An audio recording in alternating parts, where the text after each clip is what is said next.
السلام عليكم، كيف حالك؟ تسمح لي دقيقة؟ تفضل. عندي لك بشارة. تفضل. اليوم الله سبحانه وتعالى باها بك الملائكة. نعم. ايش شعورك؟ الحمد لله رب العالمين.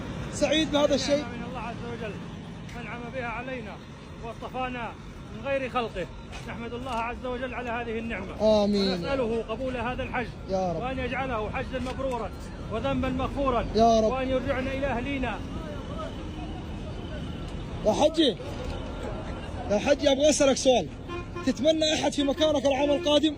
كل مسلم يشهد أن لا إله إلا الله ومحمد رسول الله. دمعته غالية علي أنا، فما بالك على العزيز الجبار سبحانه لا وتعالى. إله إلا الله.